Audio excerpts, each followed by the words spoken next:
home, particularly after the last 4 years, sir. But with the president's signature today, we're going to make it easy for people to buy a home without getting hassled. For years, their private personal information has been bought and sold in the open market, resulting in them getting innumerable phone calls and text messages. But with your signature today, we're going to put an end to that so that when Americans try to realize the American dream of owning a home, they're able to do so without being harassed. Good job. Good. It's a great honor, John.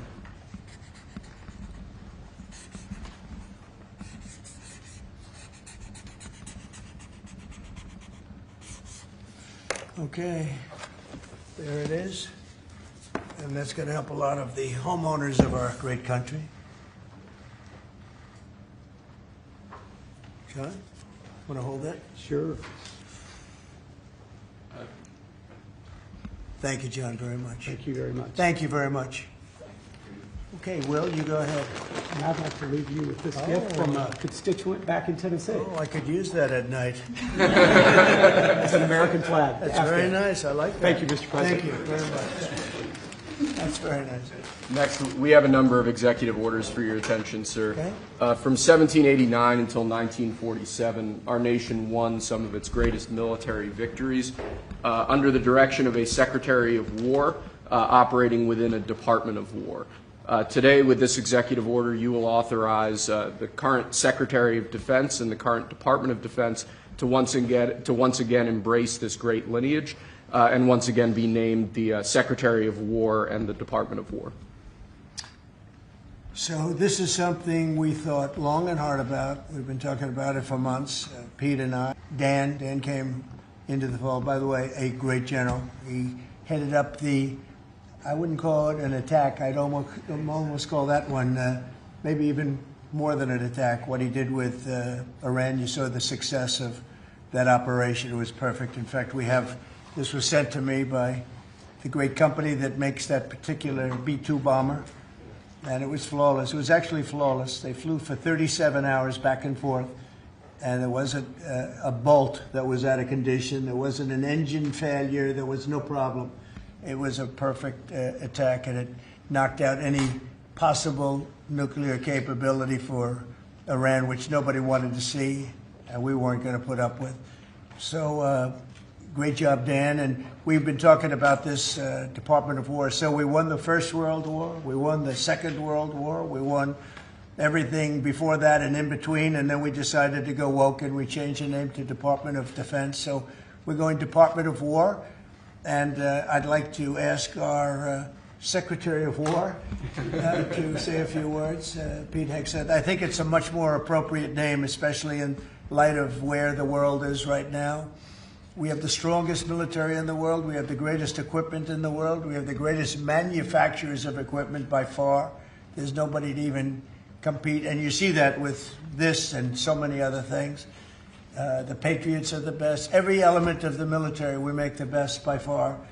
So, Pete, I'd like to ask you and maybe Dan Raisin-Cane to say a few words, please. Mr. President, thank you. After winning a war for independence in 1789, George Washington established the War Department, and Henry Knox was his first Secretary of War. And this country won every major war after that, to include World War I and World War II. Total victory, Mr. President, as you said. Then 150 years after that, we changed the name after World War II from the Department of War to the Department of Defense in 1947. And as you pointed out, Mr. President, we haven't won a major war since, and that's not to disparage our warfighters, whether it's the Korean War or the Vietnam War or our generation of Iraq and Afghanistan. That's to recognize that this name change is not just about renaming, it's about restoring. Words matter. It's restoring, as you've guided us to, Mr. President, restoring the warrior ethos, restoring victory and clarity as an end state, restoring intentionality to the use of force. So at your direction, Mr. President, the War Department is going to fight decisively, not endless conflicts. It's going to fight to win, not to lose. We're going to go on offense, not just on defense. Maximum lethality, not tepid legality. Violent effect, not politically correct. We're going to raise up warriors. not just defenders. So this War Department, Mr. President, just like America, is back. Thank you for your leadership and your clarity. We're going to set the tone for this country. America first, peace through strength, brought to you by the War Department. We're back. All right, thank you very much. Very well stated, and really it has to do with winning. We should have won every war. We could have won every war, but we really chose to be very politically correct or wokey, and we just fight forever. And then we win. We wouldn't lose, really. We just fight to sort of tie. We never wanted to win. Wars that every one of them we would have won easily with just a couple of little changes or a couple of little edicts. I was told that ISIS would take 5 years to win, and Dan Kane, when I told him how long would it take, he said, I think about 4 weeks, sir. I said, what do you mean 4 weeks? I was told 5 years by the people in Washington. You know who they were? 5 years. I said, you can't do it in 4 weeks. I actually flew to Iraq to meet with him, and I met him at a big air base, and remember that famous day, right? It turned out to be a famous day for our country because you're now the head of the Joint Chiefs of Staff, which is the biggest deal. And he is because he did things that everybody said he couldn't do. So they said it was going to be 5 years, and he knocked them out in about 4 weeks total, 100%. We took over, and ISIS was gone, and pretty amazing. But we never fought to win, and now if we have to fight it all, we solved 7 wars. We have the one that I thought was going to be probably one of the easier ones, and that's with President Putin and Ukraine. And that turned out to be one that's a little bit more difficult, but the 7 are done. They were supposed to be much more difficult to solve. I solved every one of them, and we're going to get the other one done too. But it turned out to be a little bit more difficult than I thought. And it'll get done or they'll be held to pay. But because they're losing 6 to 7, it used to be 5. I used to tell you 5. Now it's almost 7. I guess 7,000 people last week. 7,813 people, young soldiers, died. Russian and Ukrainian, not American soldiers. But it's a shame. And it's just, they're human lives, and I want to see it stop. But General Kane's done a fantastic job. And again, defeated ISIS, which they said would take a long time. And it didn't take a long time at all, and did other things that people said really couldn't happen. We have the greatest equipment in the world. We have the greatest soldiers in the world. Dan, say a few words, please. Yes, sir. Thank you, Mr. President. It's a true honor for me today to represent the incredible men and women of America's joint force. Today and every day, the 2.8 million service men and women stand ready to fulfill our sacred duty to protect America at home and abroad. As the President said, America's military is the single most powerful fighting force in the world. The mission you and the Secretary have given us is clear and unambiguous to deliver peace through overwhelming strength. And I remind everyone that the U.S. military can reach any adversary at the time and place of our choosing. Service to this nation is an incredible gift, and we're grateful and honored every day to do so. Thank you, Mr. President. Well, thank you, and it's an honor to sign this. And we will do that right now.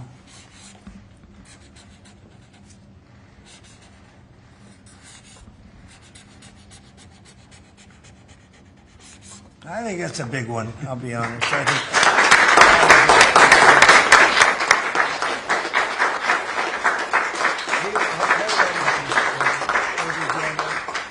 That's a big one. It's a big one, Mr. President. Do you have any questions on this subject? We're going to be discussing the G20 in a couple of minutes, but yes, please. No, right there.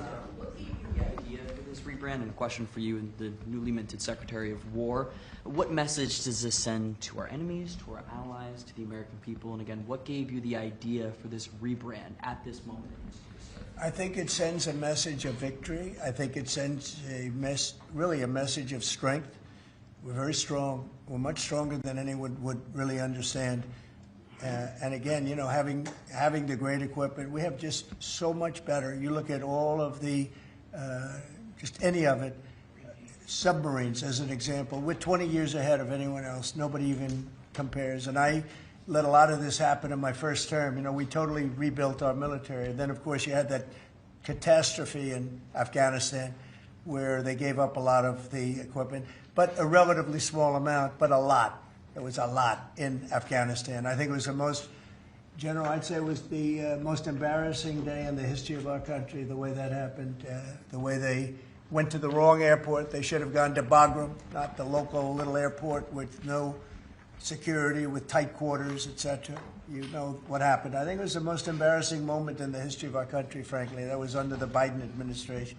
That was terrible.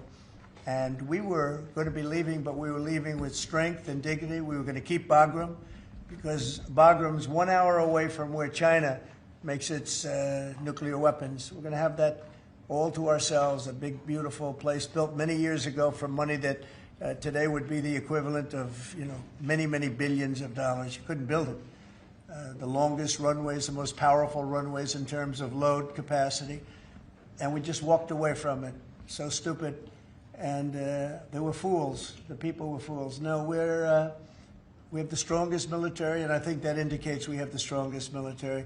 And, you know, we had it, and we won World War I, we won World War II, we won everything before, and as I said, we won everything in between. And we were very strong, but we never fought to win. We just didn't fight to win. We didn't lose anything, but we didn't fight to win. We could have won every one of those wars quickly, but they went a route that I think was probably politically correct, but not correct for our nation. So I think the Department of War sends a signal. Yeah, please. Mr.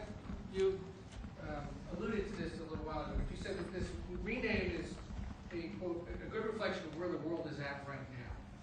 How do you square naming it the Department of War when you've been pursuing peace in so many different parts of the world? Well, I think I've gotten peace because of the fact that we're strong.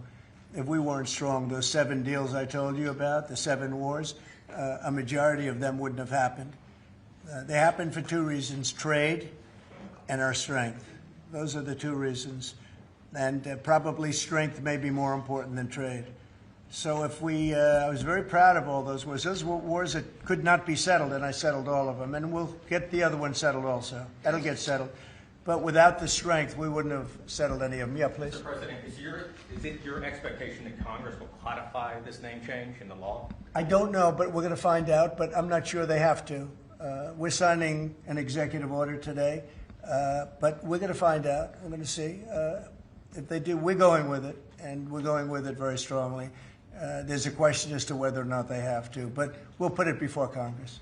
Do you know how much this rebrand will actually cost? And are there any concerns about, you know, the Pentagon's mission of actually cutting back on spending? Yeah, but not a lot. You know, we know how to rebrand without having to go crazy. We don't have to recarve a mountain or anything. We're going to be doing it not in the most expensive. We're going to start changing the stationery as it comes due and lots of things like that. We're not going to be doing things like have been done in the past when they changed the name of forts that shouldn't have been changed. Those names of the forts should not have been changed, at least for the most part. And as you know, many of them have been changed back already. At the request of the communities, every one of those communities said, we want our name back, like Fort Bragg as an example. The people in that community wanted that name back. They refused to call it anything else but Fort Bragg. So we're not going to be spending very much money on that.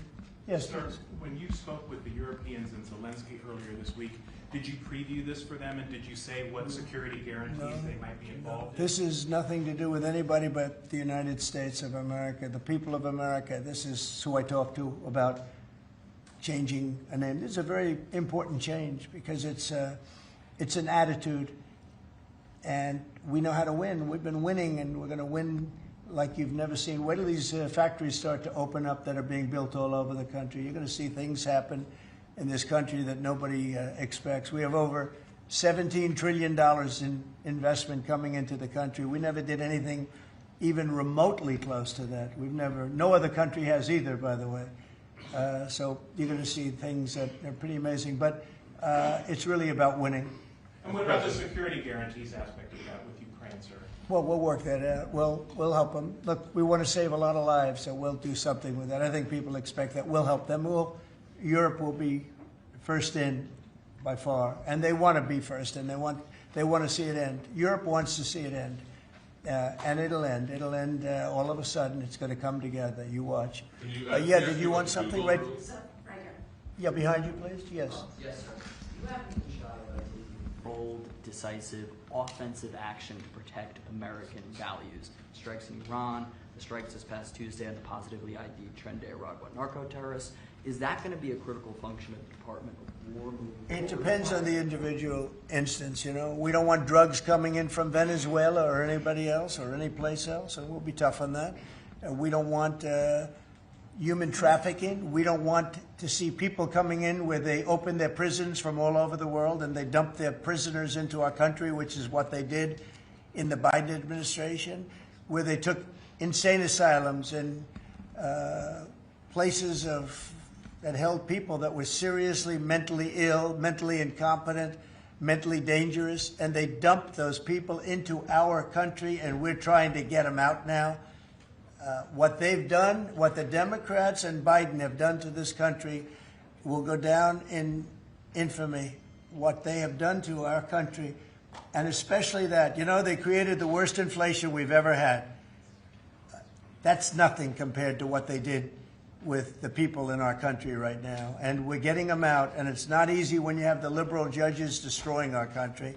But we've won them all. We've won it all, ultimately won it all. Hard process. It should be easier. We know who it is. We know exactly who we're looking for. We had 11,000 murderers dropped into our country. We've gotten a lot of them out. Or in some cases, they're so dangerous, we were afraid to get them out because they'd come back in. But for the last 120 days, 0 people came in. Can you imagine? This is me speaking, but these are figures developed by, they say, a pretty liberal group of people. They admit that 0 people came into our country. Think of that. A year ago, it was millions of people were coming in. Millions. They were coming in. You could look at them, and you could say, big trouble. And that's what we have in our country. But we're getting them out, and despite that, we're doing really well. Yeah, please, Brian. Comment on the recruitment levels across the Yeah. Well, the recruitment's the most exciting thing. So when I was campaigning for the office, numbers were coming out that the recruitment numbers, generally, you could speak to it better than anybody, the recruitment into the military, all branches of the military, and police and firemen and everything else. Anything having to do with like a public service, the numbers were horrible, record-setting bad. And now they're record-setting good. We're setting every record every month for recruitment. We're packed in the Army, Navy, Air Force, Marines, Coast Guard. My beautiful I love Space Command. I see Space Command, but Space Force has been, we've got a waiting list of people wanting to go in. A year ago, especially a year and a half ago, you know, when I took the lead in the polls, which was very early, it really helped with the recruiting. And when I won from November 5th on, it's been amazing. And over the last 4 or 5 months, we're just packed. It was very hard to get police officers. Now the departments are loaded up. Everyone wants to be a policeman or woman. So it's been a great thing. General, do you want to talk about that? Sure. As you said, serving our nation is an incredible gift that we give, and the reward on that gift pays back exponentially year over year. And I think the young people of America are seeing the importance of service, and whether it's in any of our armed services or in local police, fire, or rescue, service is an important thing that I personally encourage, and I know everyone else in government service sees that same reward. And Peter, on recruitment, what do you think? I was down at Fort Benning, the newly properly renamed Fort Benning, yesterday, watching Army basic training, and they're so full they can't barely handle the throughput. It is truly historic across all the services, as you said. It's been a surge into the, I was going to say the Defense Department, but I will say the War Department. And that you might almost call it a vibe shift, an attitude shift, a feeling that the country is back, that service is back. And there were military families last year, Mr. President, that said, I don't know if I can recommend, I mean, I wrote a book on this. I don't know if I can recommend service to my son or daughter, given what's been done to our military. You heard it over and over and over again.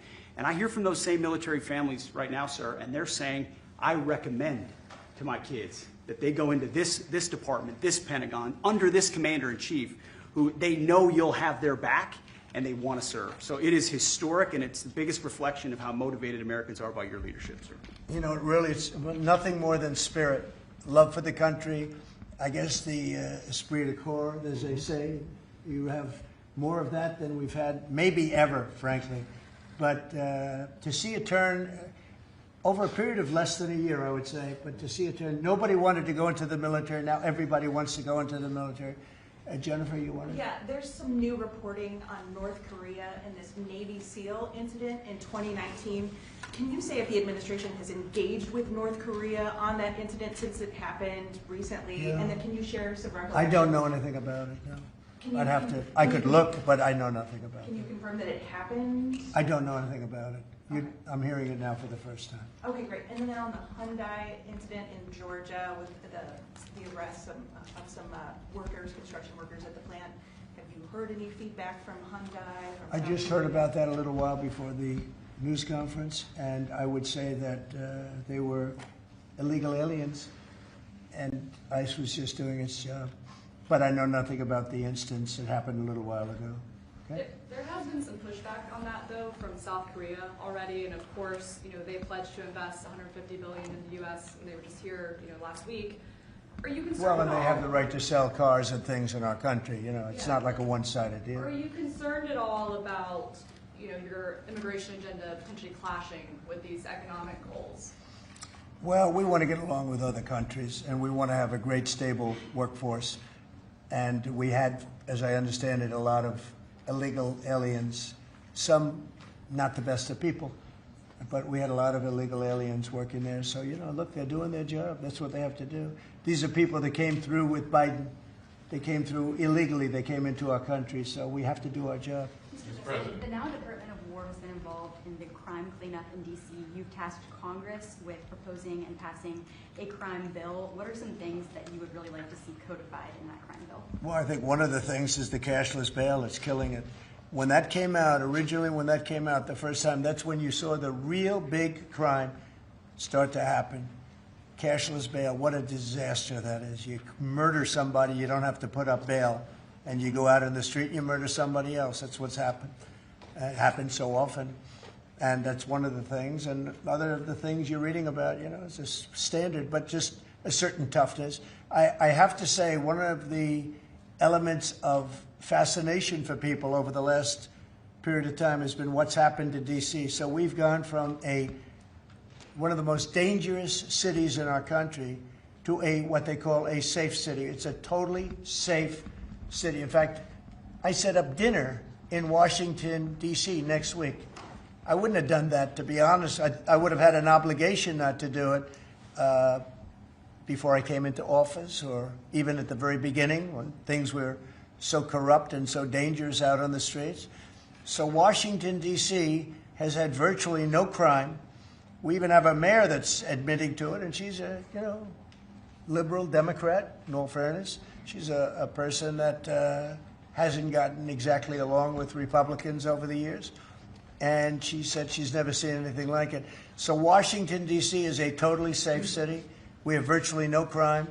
It's gone from the most unsafe city in the United States, almost, just about, to one of the safest cities, maybe the safest city in the United States. That's a tremendous compliment to our military, what we did. The National Guard's done a fantastic job. Yeah, please. Mr. President, can I ask about Florida real quick? Florida House Speaker Daniel Perez was at the White House yesterday as part of a leadership summit. Yes. And we understand you met with him separately. Mr. President, what did you talk about? And also, did you explore him running for Florida Attorney General?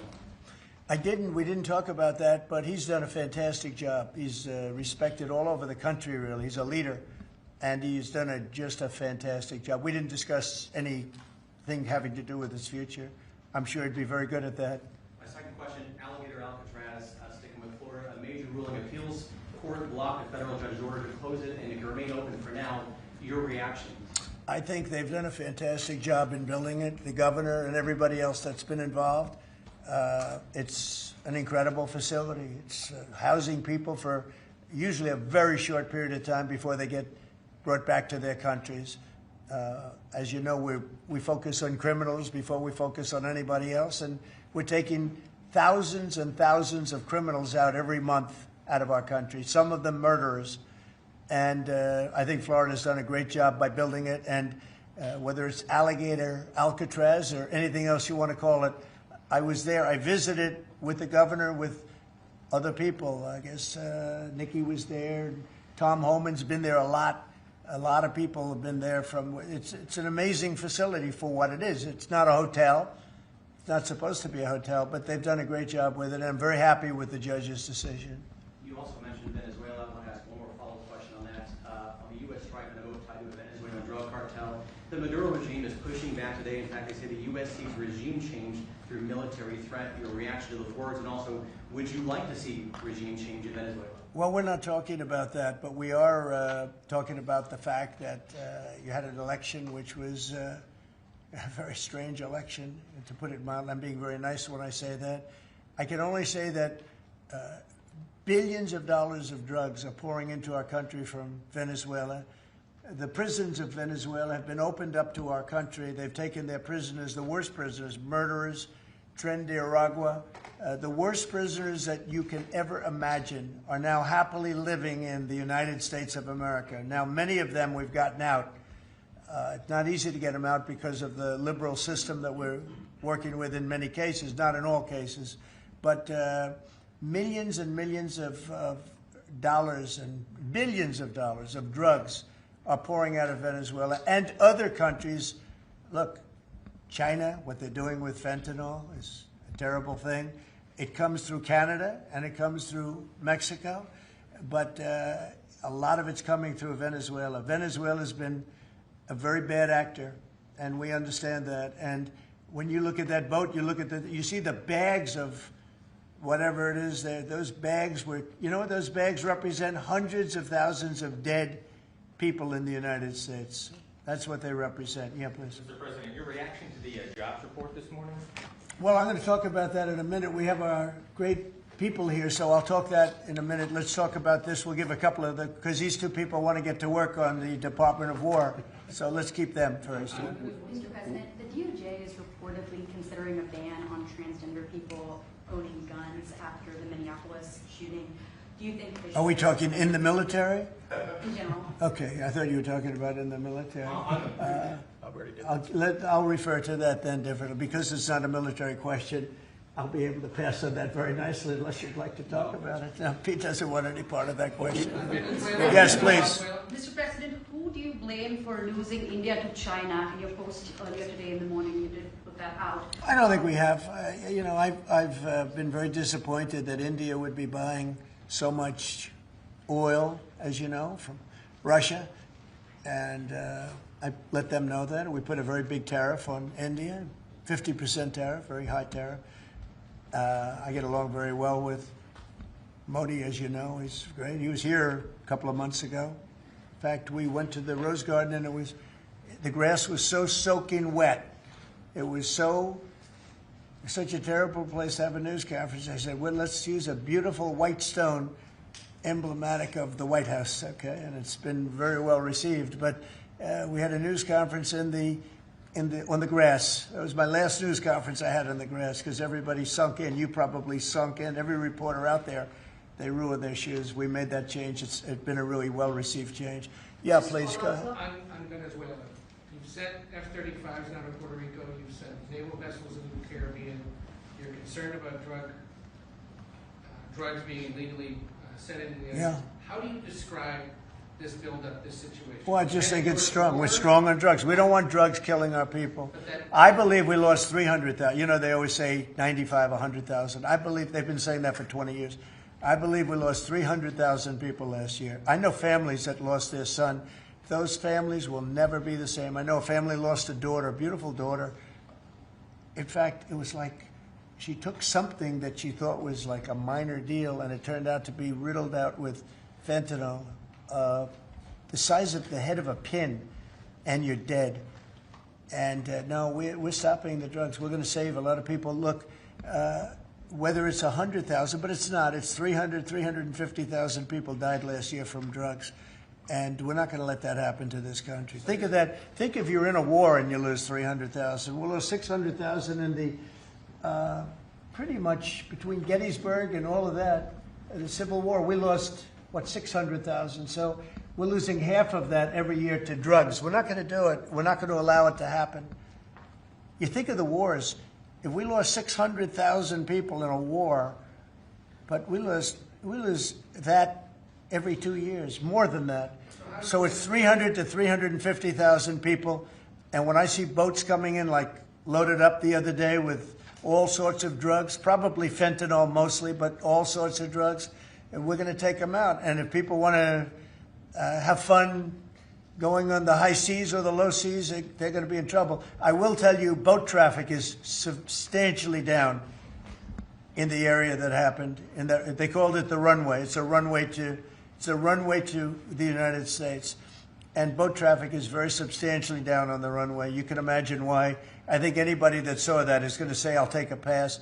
I don't even know about fishermen. They may say, I'm not getting on the boat. I'm not going to take a chance. What happens if Venezuela flies jets over U.S. naval vessels again? Well, I would say they're going to be in trouble.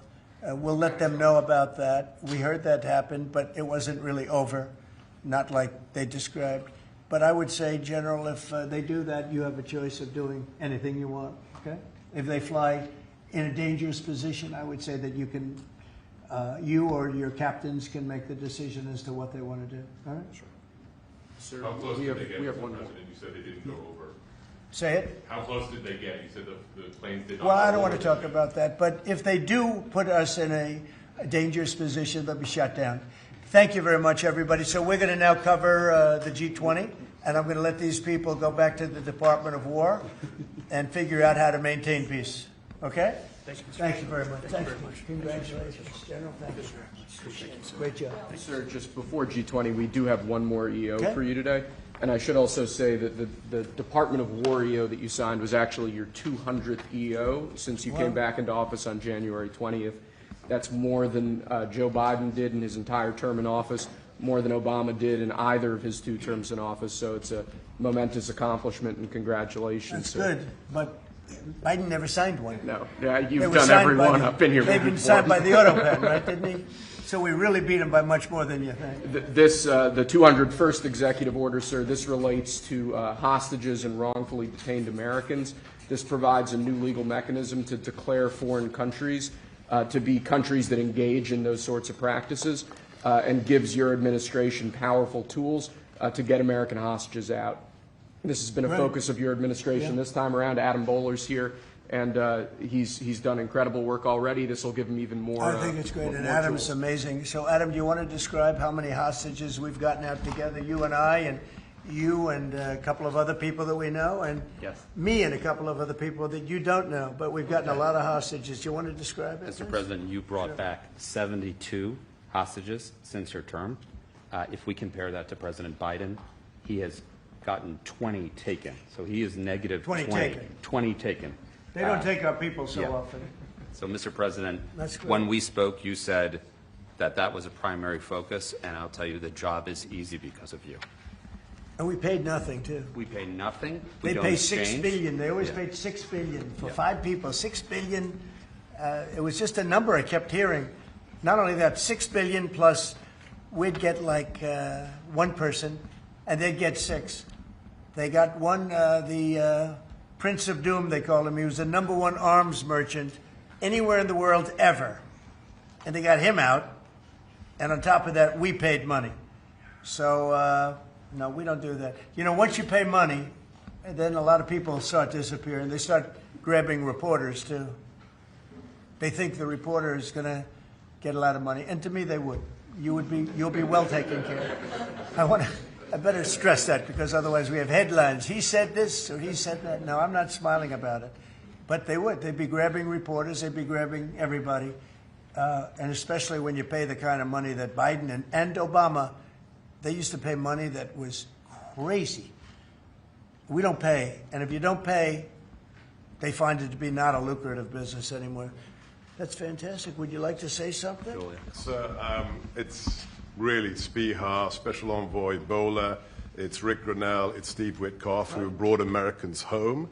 But with this EO you are signing today, you are drawing a line in the sand that U.S. citizens will not be used as bargaining chips, and it provides your Secretary of State, Marco Rubio, the same tool set to punish states who take our citizens wrongfully the same way that we can punish those who sponsor terrorists. This is a very significant EO you are signing today, sir. Thank you, Sebastian. Very good. You're doing a great job, too. And this is your Director for Hostage Affairs at the NSC. Yes, and I hear. So Julia was seminal as well to all of this. I heard you're doing unbelievable. Would you like to say something?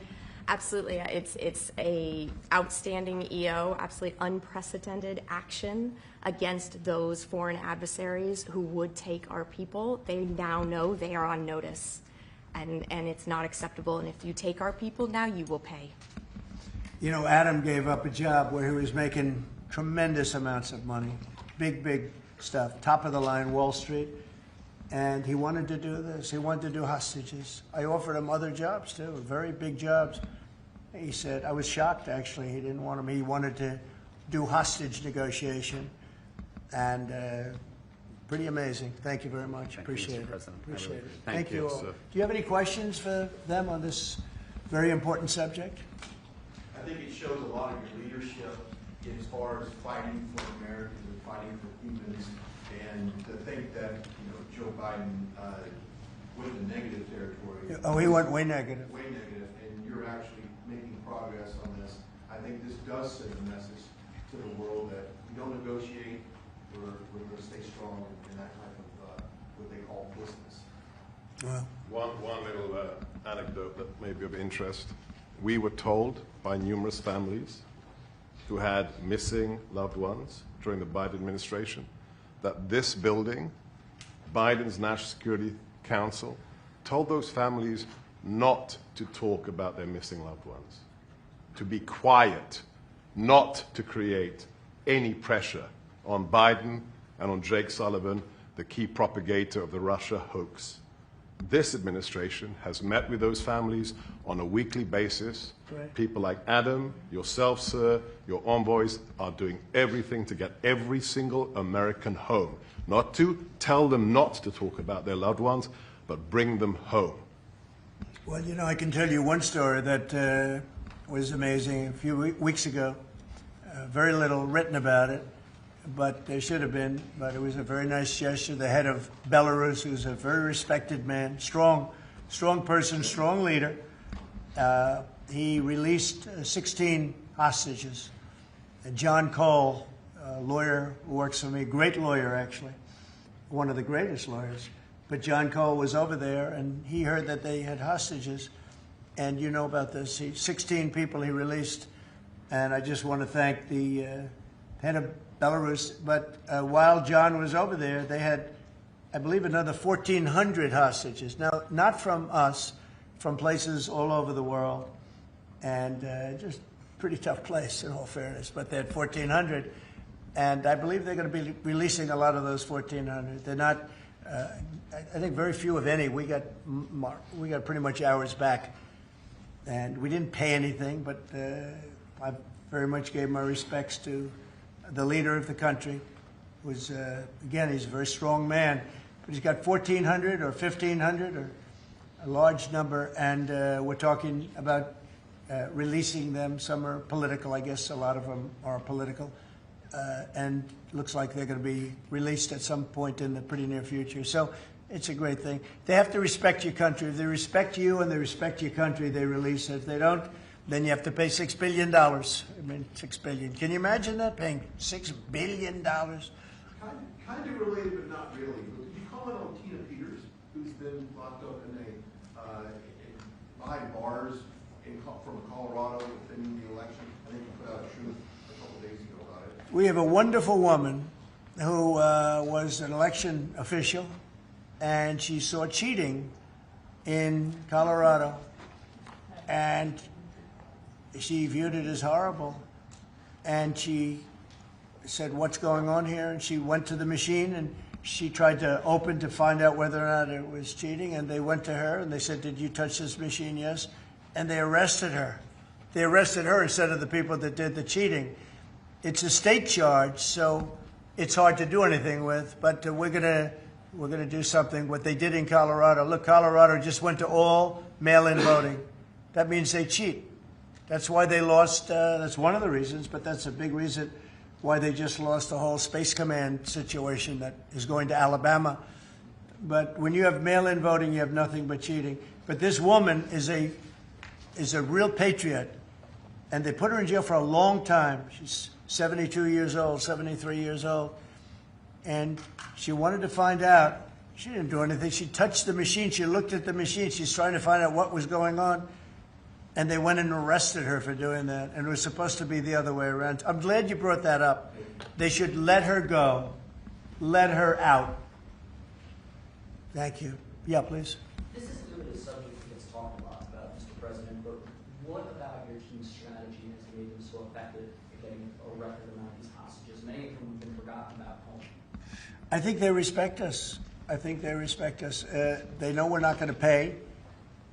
Adam is a great negotiator. Steve Witkoff is a great negotiator. Seb is a great negotiator. They're all smart people. They're a little bit natural negotiators. Some people aren't good negotiators. Nothing you can do about it. And they're afraid of you, sir. Yeah, well, maybe. I don't know. I hope so, or whatever. We have the best. I'd like to say respect, but whatever it takes. Yeah. I actually say whatever it takes. But we've gotten a lot of people out, and we'll continue. We don't have too many in. How many are you working on right now? There's not a lot left. Handful. We got most of our people out. We got them mostly back. Mr. President, do you have an update on the negotiations to release the rest of the hostages in Gaza? We're in very deep negotiation with Hamas. We said, let them all out right now, let them all out, and much better things will happen for them. But if you don't let them all out, it's going to be a tough situation. It's going to be nasty. That's my opinion. Israel's choice, but that's my opinion. They got to let them out. You got 20, plus you have about 38 dead people. Young, beautiful, dead people.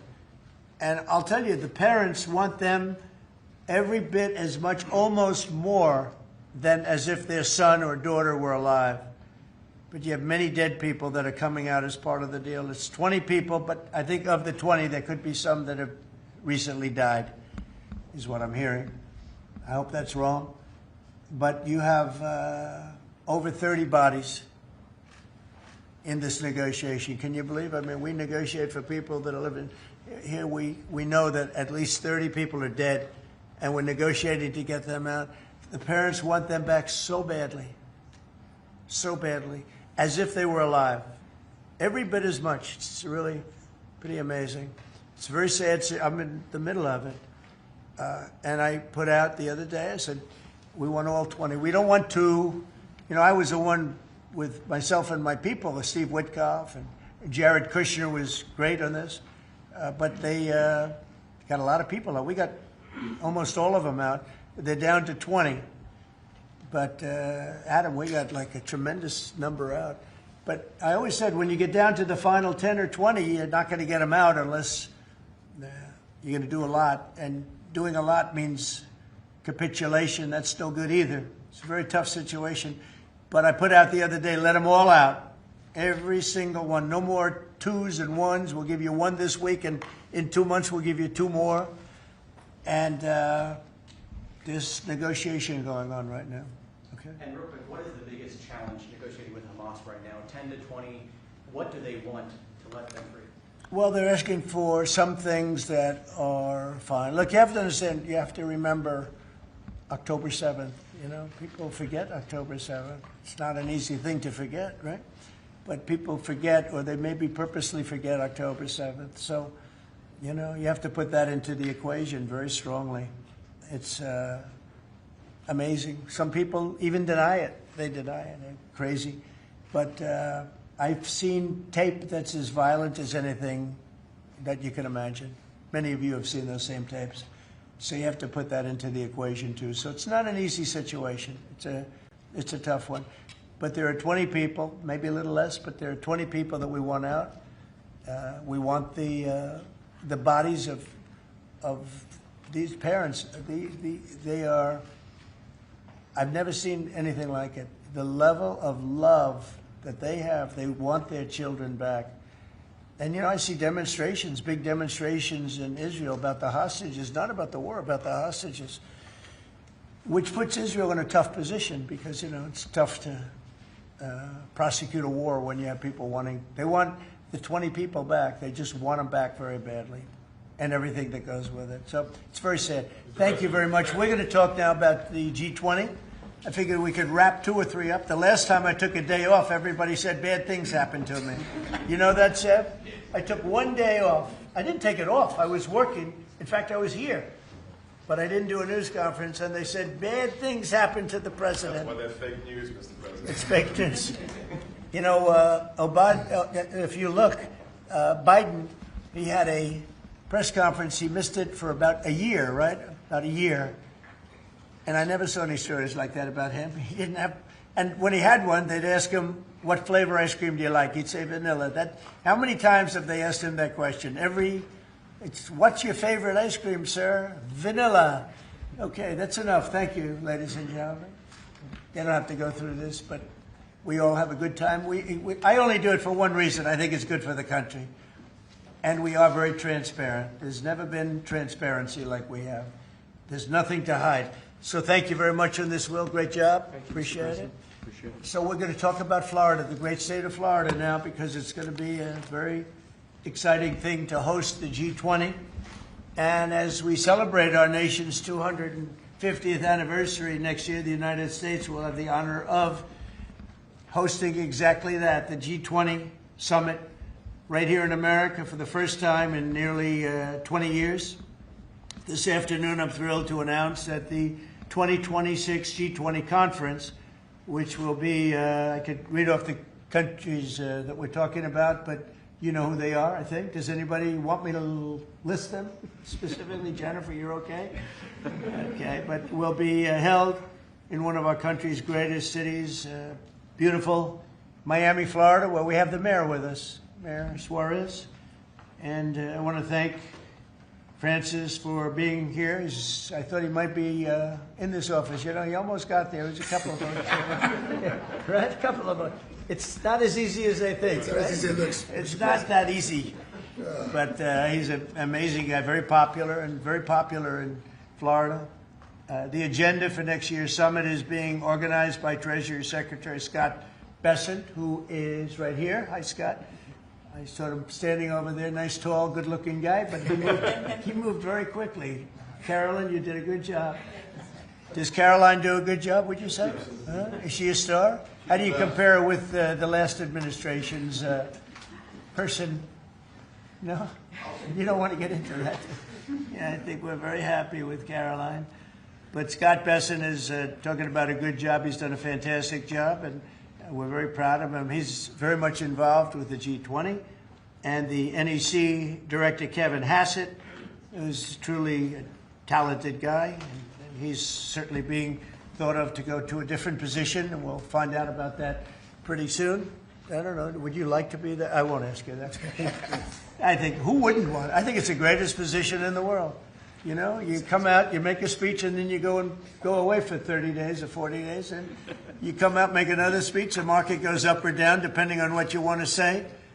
I've never seen an easier position than that. Unfortunately, you need good instincts, so we have somebody in there now that doesn't have them. We call them too late.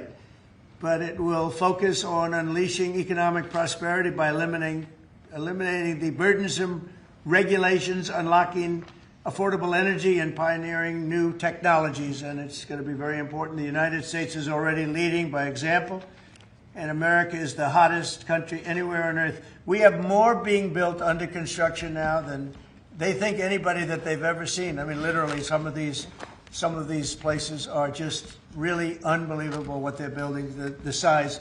If you spend $50 million on a shopping center someplace, that's a big building, pretty big building. But when you spend $50 billion on essentially a building, they have buildings going up for $50 billion. They're going to be building their own electricity, and many of them have been given permits already to go, and they're starting construction. Some have started construction quite a while ago, and very early in the administration. We let them do that. We have a grid that's obviously an old grid. It's been around for a long time. You could never handle the kind of numbers that you're talking about in terms of electricity, and we're letting them build their own plants. They build their own plants with their structures So they build their structure, they build their buildings, and they build an electric producing plant with it, like Con Edison in New York that I grew up with, and like others that make electricity. They make it for New York. These plants will make it for their building, for AI. Then you have a lot of the car plants going up. Most of them won't need that kind of electricity, but they have the right to do that also. So we're allowing companies to build electric plants. They become, essentially, Scott, I guess they become utilities, right, if you think about it. And it's very exciting. We're going to end up with more electricity than China, and it's going to be built at no cost to us. And I'm telling them, build more than you need, and you'll sell it back into the grid. So they'll be able to sell it back into the grid on top of everything else at no cost to the American taxpayer. It's very exciting. And frankly, if we didn't do that, we wouldn't be leading with AI. We wouldn't be probably even doing any AI. It would be 20 years to get an approval. So they're building massive amounts of electricity as we speak. We've eliminated $5 trillion worth of federal regulations, another big thing since I took office. And if you remember the first term, we took out more regulation than any other president in history times. You could add the top 4, and they wouldn't come anywhere close to what we were. That's one of the reasons we had such the most successful 4 years of any president economically. And this is blowing it away. I think this will blow it away. When these plants start to even getting close to opening, I think you're going to see numbers that we've not seen before. And we've increased oil production by more than 300 barrels a day. That's a lot. Blue-collar wages are rising at the fastest rate in 60 years, and trillions of dollars of investment is pouring into the USA. It's going to be over $17 trillion very shortly, and nobody ever thought a thing like that was possible. What made it possible were, number one, they were happy with November 5th. They were happy with the election. And number two, the tariffs are bringing countries in. I mean, it's so vital to our country. It's before the courts now, and I hope we're going to do very well. We had 4 great opinions just come out, as you know, from judges. In a couple of cases, there were Obama-appointed judges that felt they had to do what was right for the country. So I respect that greatly. I respect them for doing it. But we have very strong opinions, and it'll end up going to the Supreme Court. And it's just vital for the country. Vital, absolutely. We're at a level that we've never thought we'd be at, and it's because of the tariffs. Countries are pouring into our country because of you avoid tariffs if you build here. If you don't build here, you pay a lot of money. But if you build here, so what people are doing is they're coming in, they're building here. No different than what other countries have done to us. But we have a big advantage over other countries. We have a market that we built up during our 4 years that was amazing. We took a commanding lead during that 4-year period. So it's a very exciting thing, but I look forward to showing our incredible success to the world when we visit Miami next year. And I'd like to ask Mayor Suarez, truly a highly respected gentleman who's loved in his city, and we're gonna do a great job. We're gonna work together and do a fantastic job. Mayor, would you say a few words, please? Of course. Thank you, Mr. President. It's a tremendous honor to be with you here today in the Oval Office to make this historic announcement, just looking at the sign, which is so beautiful. Good job. Yeah, it's a great job. As you know, Mr. President, you were elected by double digits. You were the first Republican president over 30 years to win Miami-Dade County. And you did it because you followed through on your promises. And in Miami, what we're doing is we are following through on those promises as well. We've kept taxes low. We've kept people safe.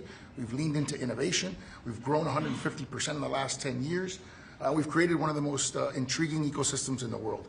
And this decision is not only generationally important for the city, but it puts the city on the map as one of the truly great global cities. So on behalf of all of the workers of Miami, those that work in the hospitality industry, I know you own many hospitality assets and properties, all of the small business owners who are going to benefit economically from having the G20 in Miami. Tremendous benefit. It's going to bring in millions and millions of dollars. We just say thank you. We thank you for believing in us. We thank you for highlighting our city in a time when we have the lowest homeless rate in 11 years.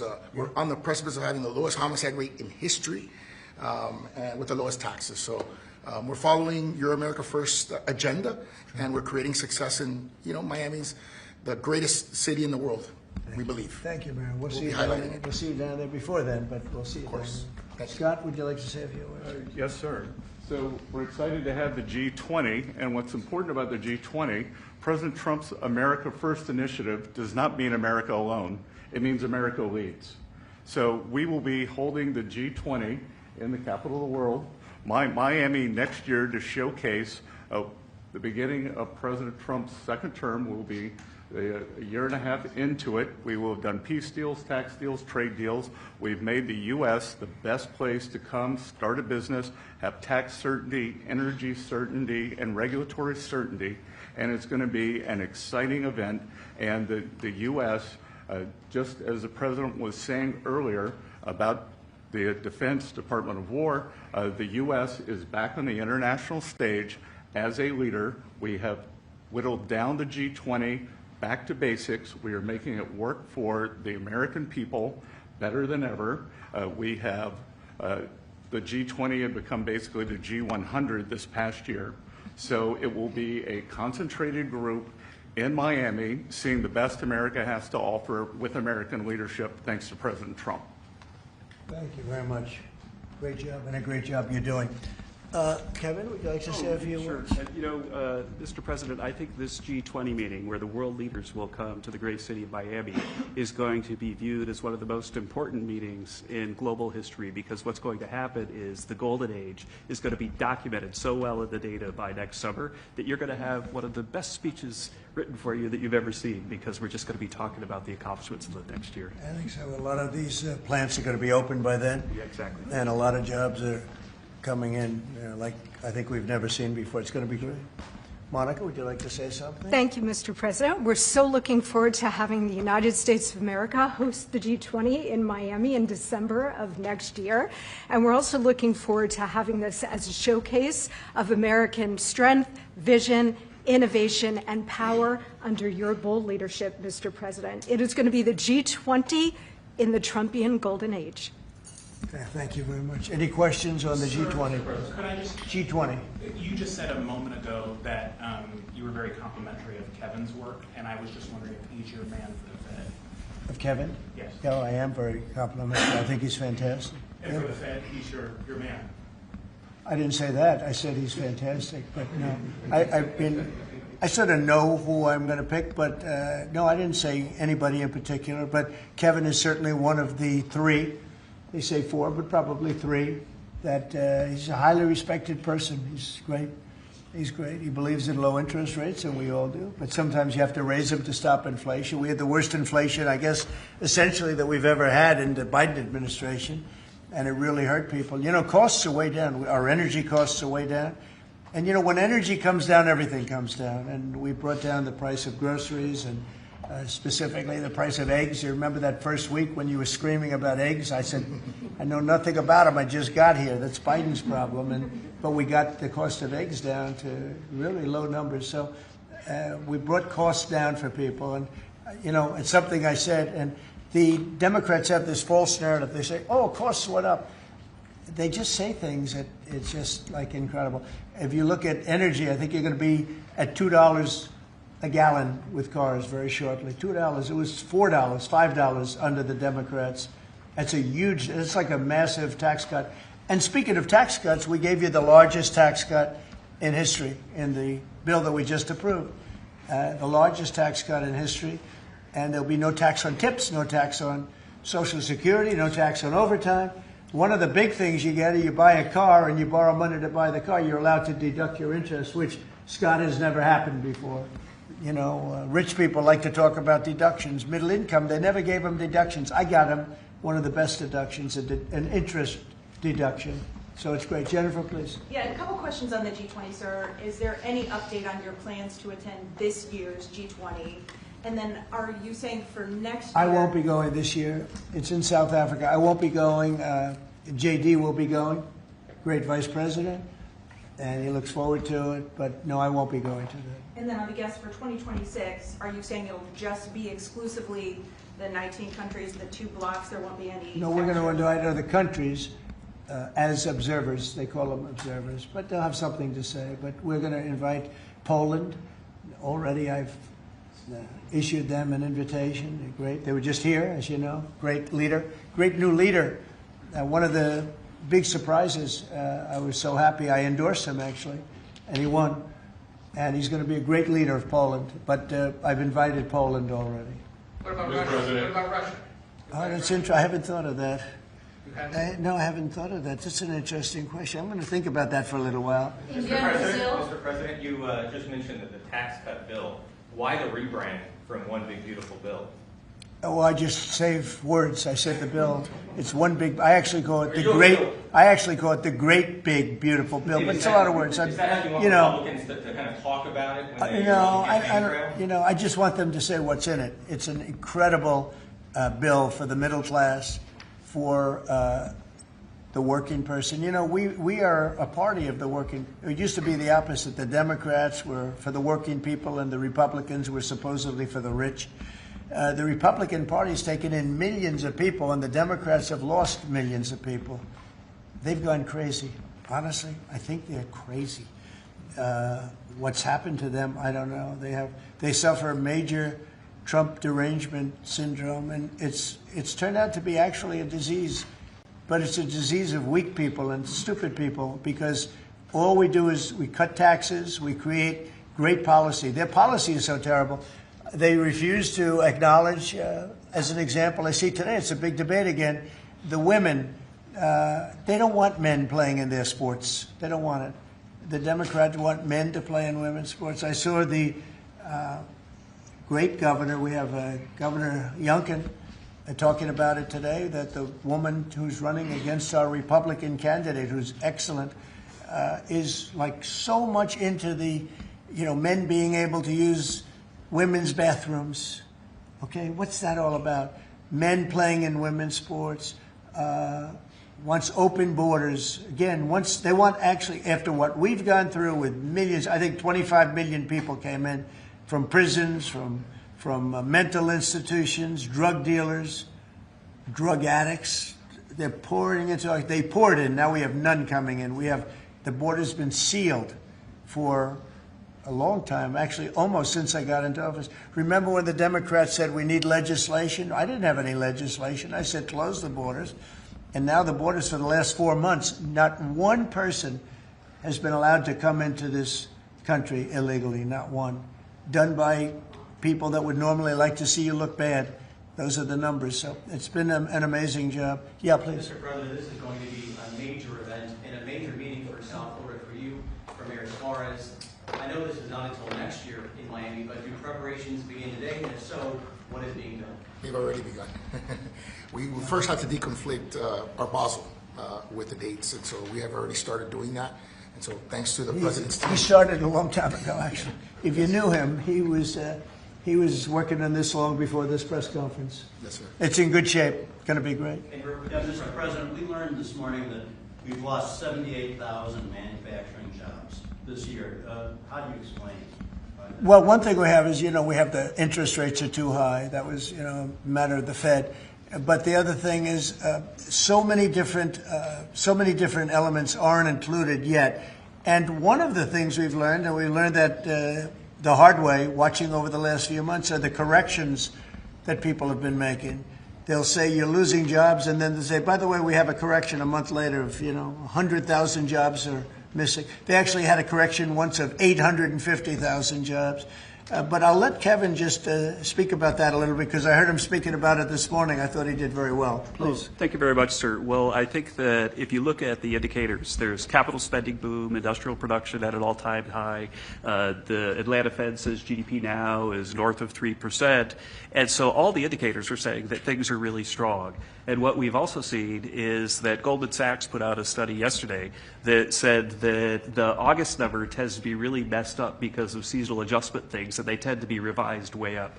And so I think if they were revised up, which has happened on average over the last 15 years by about 60,000, then everything else would make sense. But right now we're puzzled about the BLS numbers and looking forward for new leadership there to make it so that the numbers are more reliable. And again, we're building, they've started building all of these factories and plants, including car factories. Car factories are coming back. We lost more than 50% of our car production over the years. And I think we're going to get all of it back. It's coming back in. really rapidly. Really, we're building a lot of car plants. Indiana, places that you don't think of it so much are taken, but also Detroit, lots of places it's coming in where I think we're going to get everything. You know, we've lost it over a period of 40 years, and I think we're going to get it all back in a very short period of time.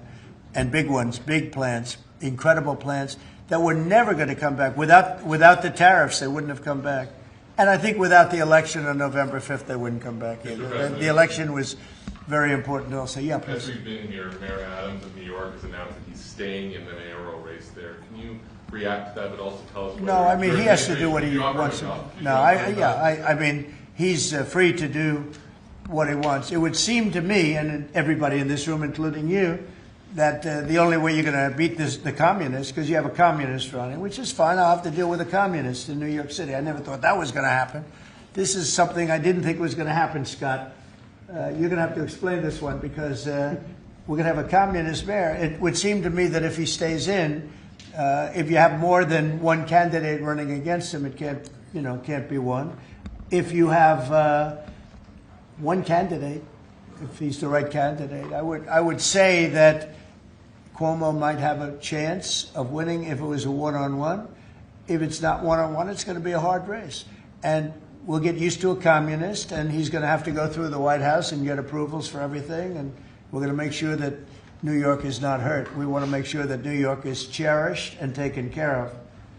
And so I didn't know he was running or not running. But you didn't offer him an ambassador? No, I didn't do that. No, I wouldn't do that. It's nothing wrong with doing it, but I didn't do that.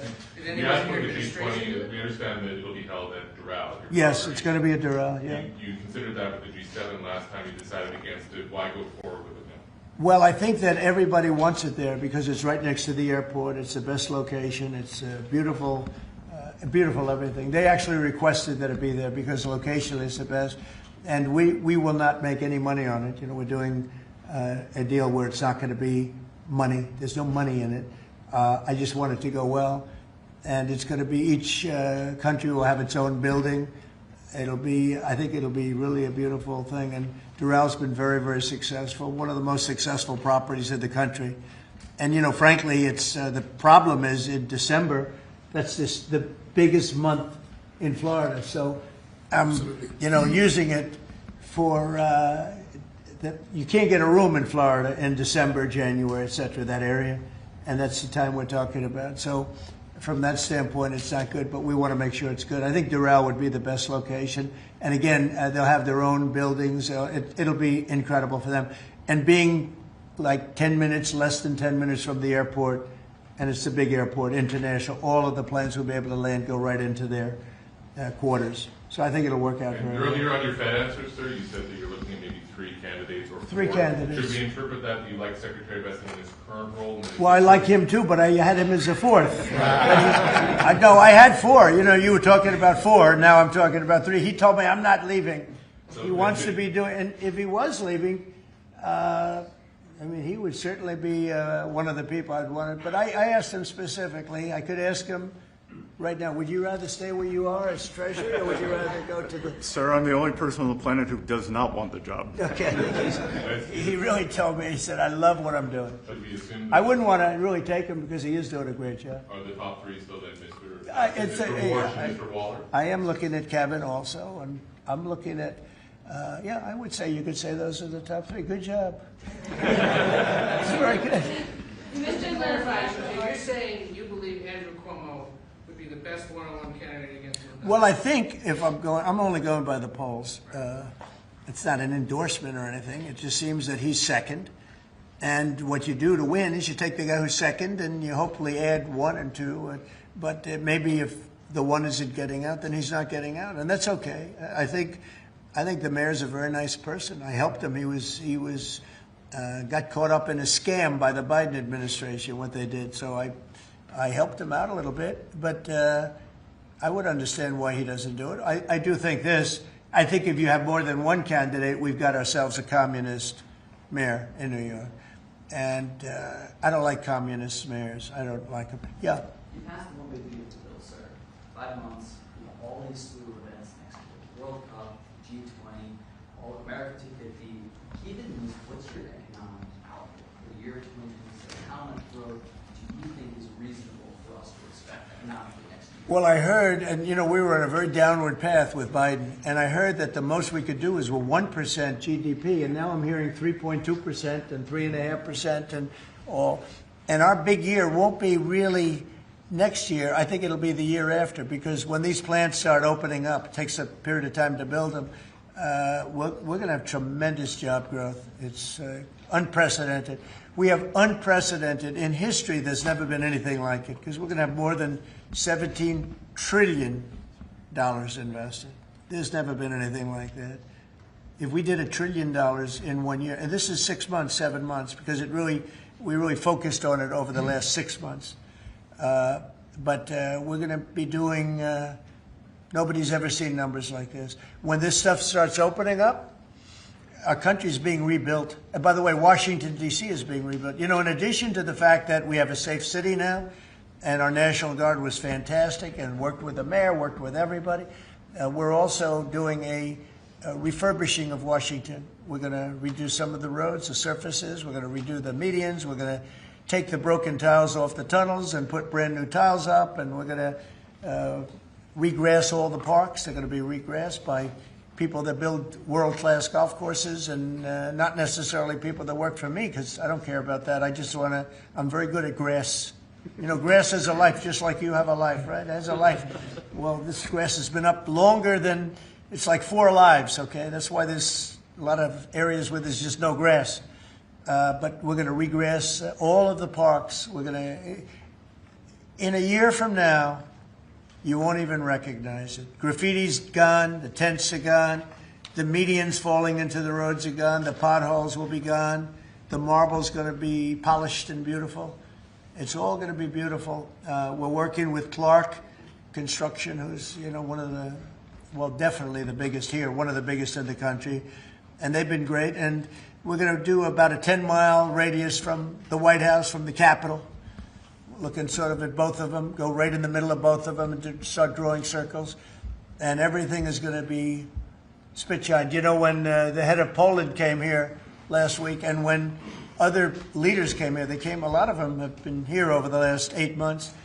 I said, what do you think? And they said that we're a little surprised at the look, the filth on the road.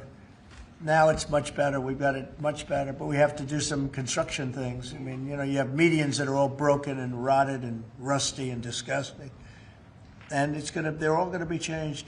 You're going to have a very different look. You're going to have the look of prosperity, not the look of poverty. But the big thing right now, initially, is we have no crime in Washington. We literally have no crime. They said it's down 87%. It's not down 87%. It's down like 100%. We have almost no crime. People are going to restaurants that wouldn't have even thought about it. And I know families that have gone 4, 5, 6 times to restaurants over the last few weeks. And you people are in the same category. I mean, yes? I agree on that. Thank you. It's a whole different place, right? That's very nice. And you're so tough usually. I like her now, right? No, because she was truthful. Is that a correct statement, Brian? Yes, sir, it is. I heard you were actually mugged. You're a big, strong guy. I heard. I can't do anything when he hasn't gone. No, you can't. You know, you say, thank you very much, right? Can I follow up on the beautification of D.C.? Yeah. An amazing job of crime. Yeah. Just out front of the White House is a blue tent that originally was put there to be an anti-nuclear tent for nuclear arms. It's kind of morphed into more of an anti-American at sometimes, anti-Trump at many times. Where is this blue tent? Right in front of the White House on the North Lawn, on the other side of the Black Gate in Lafayette. I haven't known this. All of us in here walk right by it every day. It is an eyesore. Oh, I didn't know that. Well, let me Take it down. Take it down today, right now. Nobody told me that. So you're saying there's a blue tent? It's been there for 30 plus years. It was originally a peace tent, but it's kind of morphed into something. Yeah, morphed into radical left. Okay. Well, but I've heard. Is it in the Ellipse? Where is it? No, it's in Lafayette Park. It's actually Lafayette Park. Take it down. Okay. Okay. What's interesting about it is that other people tell me it's a public health hazard because people sleep in there, they eat, there's rats, but also it could be a national security risk because people can hide things in there, they can have weapons in there. We're going to look into it right now. We have removed over 50 tent sites, not 50 tents, hundreds and hundreds, maybe 1,000 I think it's over 1,000 tents, but 50 sites. So I'm a little surprised to hear that, but we're going to look into it right now. Lafayette. On the National Guard, Yes. the DC mayor has, of course, gotten on board with your cleanup of DC, but the DC Attorney General has said that he plans to, that he's suing you for Yeah. your federalization of the police. What's your Can you response? imagine, we have an attorney general who's not related at all to the mayor, by the way. You know, it's a totally separate department. We've got so many separate departments. You have the district attorney has nothing to do with the mayor. The whole thing is crazy. But how about this? We just set a record on low crime in Washington, D.C., and we have a man suing us to let us go back to high crime. We're going to have to be here for a little while to make this really work long term after we're gone. And so we're going to meet that head on, and I suspect we'll be very successful. And I can always declare a national emergency, because this was a national emergency. But right now we have the safest city. We have now one of the safe cities in the country. We had almost the worst. I mean, a city that was as bad as some of the horror shows that you've heard about for years. And we're going to fix some of those horror shows, too. Okay? That's the Google ruling today that you posted on Truth Social about, the Europeans finding Google. Can you address So that? Google is a great company. Yeah, Google is a great company, American company. Apple is a great American company, and so many others. And the European Union, I don't know why they do it, but they have been finding them numbers that have been astronomical. More so before I got here. But Apple paid $17 billion a fine in the last year. Apple, $17 billion on a case that a lot of people think they weren't guilty of.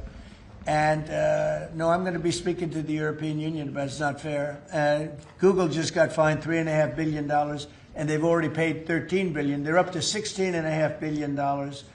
And people say there was nothing wrong with what they did. It's almost a source of income to run Europe. It's become a source of income. And many other companies, too. Mostly tech companies, but we can't let that happen. What are you seeking from the Europeans, and by when? No, I can just say you can't do that. I mean, you know, they respect us now. They didn't respect us a year ago. European Union respects us. Look, they're paying us $950 billion, right? They got to respect us. They were very disrespectful of our country. I have great respect for Ursula. I've gotten to know her very well. And I just don't think it's fair that they're taxing, and really it's almost become like a tax. It's become so regular. And I've gone to lawyers and I've asked them, what do you think? They said, they didn't do anything wrong. We can't do that. It's not fair.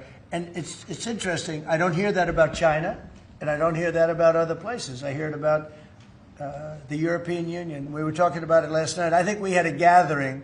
That was the highest IQ group of people I think any room has ever had last night, you know? It was about as high as you can have. All the tech geniuses were there. They love their computers. They would tell me more about chips that I want to know. Did this come up last night? Yeah, it did. It did come up. A couple of companies said that they were taxed by the European Union. It's interesting. They weren't complaining about, in that regard, China. They weren't complaining about other places. It's the European Union, and they have. Apple was again forced to pay $17 billion last year. So I think we're going to change that around. It's just not fair. We don't want that to happen to our companies. And you know, if somebody does that, we should be doing it to them. They've got to pay. Let them pay us. But you just can't do that to our companies. Yes. Was Elon Musk invited to the dinner last night? I wanted to go back to the G20 real quick in Miami. You know South Florida very well. Many cities were being considered for the G20. Was this a hard decision, or did Miami just stand out to you? It wasn't a hard, really. I mean, look, it's got the weather. We're in December, so it's, you know, cold in some places, and that's beautiful, too. Cold weather's nice. It's all nice, you know, depending on the city. But no, Miami really wanted it. The mayor really wanted it. The people down there really wanted it. You might just address that for a second, Mr. Mayor. Yeah, as I said, I mean, a conference of this kind does two things. Number one is it puts us on the global map with the great global cities, and I think that's something that we've been trying to achieve for a generation. And I think number two, it's a tremendous boom for your economy. I mean, as the president knows, he has, multiple hospitality assets. And the working people of Miami, the small business owners, are going to benefit tremendously from the economic impact of a conference like this in our city. So it's an image thing, but it's also benefiting working people in our community. Do you think Xi and Putin will attend the G20 there? That's an interesting question. I'd love them to if they want to. I mean, they can, as observers. They'd be observers. So I'm not sure they want to be an observer. But if they want to, we can certainly talk. Could I ask you another Florida question? The vaccine mandates that were rolled back for school children. What do you think about that? Well, I think we have to be very careful. Look, you have some vaccines that are so amazing. The polio vaccine, I happen to think, is amazing. A lot of people think that COVID is amazing. There are many people that believe strongly in that. But you have some vaccines that are so incredible. And I think you have to be very careful when you say that some people don't have to be vaccinated. It's a very, it's a very tough position. So I'd give you an answer. I'll give you a feeling. But just initially, I heard about it yesterday, and it's a tough stance. Look, you have vaccines that work. They just pure and simple work. They're not controversial at all. And I think those vaccines should be used. Otherwise, some people are going to catch it, and they endanger other people. And when you don't have controversy at all, I think people should take it.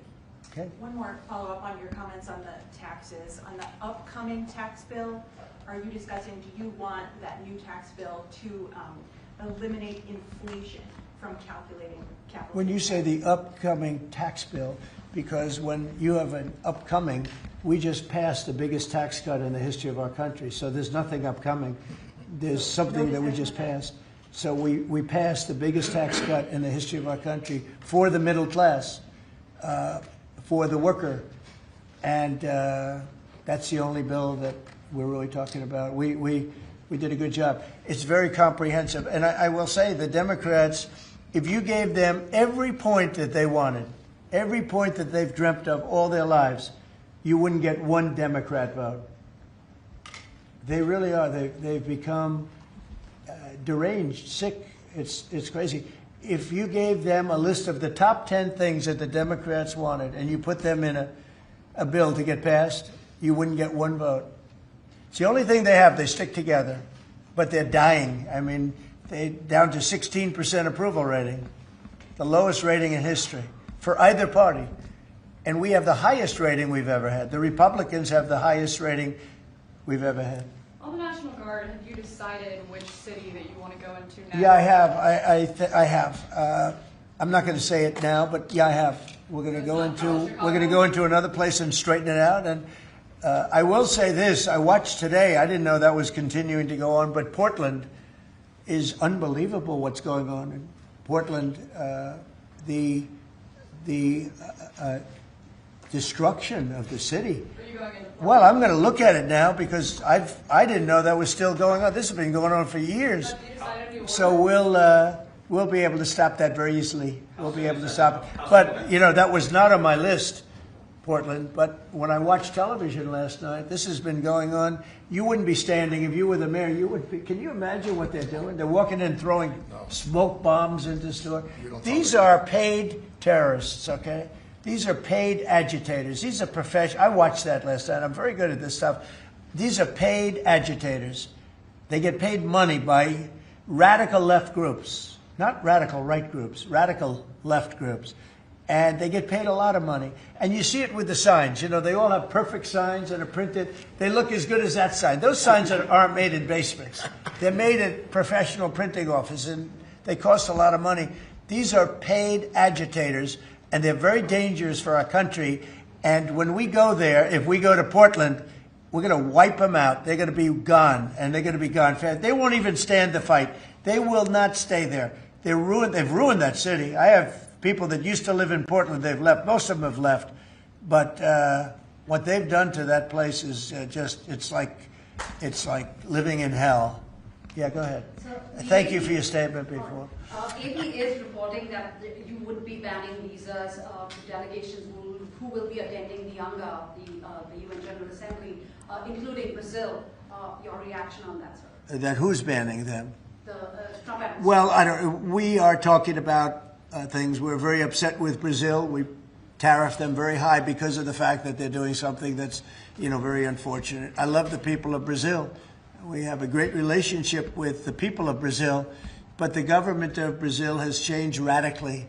It's gone very left. It's gone very radical left, and it's hurting Brazil very badly. They're doing very poorly, very, very poorly. So we'll see. And are you ready to reset relations with India at this point? I always will. I'll always be friends with Modi. He's great. Prime Minister, he's great. I'll always be friends, but I just don't like what he's doing at this particular moment. But India and the United States have a special relationship. There's nothing to worry about. We just have moments on occasion.